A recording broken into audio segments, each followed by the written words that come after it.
సార్వత్రిక ఎన్నికల నేపథ్యంలో ఏపీ రాజకీయాలు రసవత్తరంగా మారాయి. అసెంబ్లీ ఎన్నికల్లో గెలిపే లక్ష్యంగా ప్రధాన పార్టీలు దూకుడు పెంచాయి. వైసీపీ, ప్రతిపక్ష టీడీపీ, జనసేన పార్టీలు వ్యూహాలు రచిస్తున్నాయి. తాజాగా టీడీపీ, జనసేన పార్టీలు పొత్తులో భాగంగా 118 స్థానాల అభ్యర్థుల ఫస్ట్ లిస్టు ప్రకటించారు.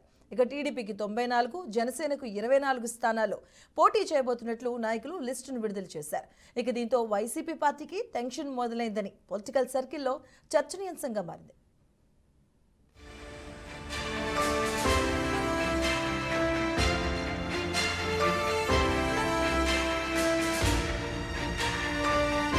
టీడీపీ, జనసేన ఫస్ట్ లిస్ట్ విడుదల చేయడంతో వైసీపీ పార్టీ అప్రమత్తమైంది. ఎందుకంటే వైసీపీ పార్టీలో లోకల్ టెన్షన్ మొదలైంది. స్థానిక నేతల ఓట్లు ఎవరికి వేయిస్తారనే అనుమానం వైసీపీలో మొదలైంది.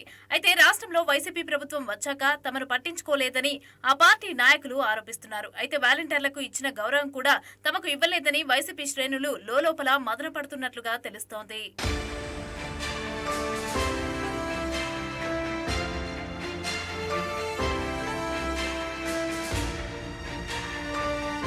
అలానే వాలంటరీ వ్యవస్థను కూడా లోకల్ నాయకత్వంలో పనిచేసే విధంగా ఏర్పాటు చేయాలని కొంతమంది వైసీపీ నాయకులు బాహాటంగానే మాట్లాడుతున్నారు.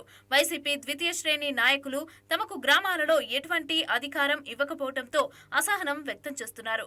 ఇక వారు మరో పార్టీకి జంప్ అవుతారా, లేక వైసీపీలోనే ఉంటూ వేరే పార్టీలకు ఓటు వేయిస్తారా అనేది హాట్ టాపిక్ గా మారింది.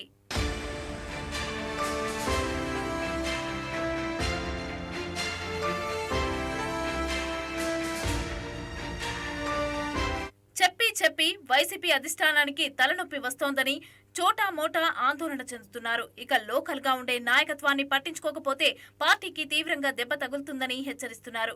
పార్టీ సీనియర్ నాయకులు చెబుతున్నప్పటికీ ఎన్నికల వేళ స్థానిక నేతలు జలకిస్తారనే ఆందోళన వైసీపీ అధిష్టానానికి మొదలైంది. ఇక స్థానిక నేతలను గ్రిప్ లో పెట్టుకోవడానికి వైసీపీ వ్యూహాలు రచిస్తోంది.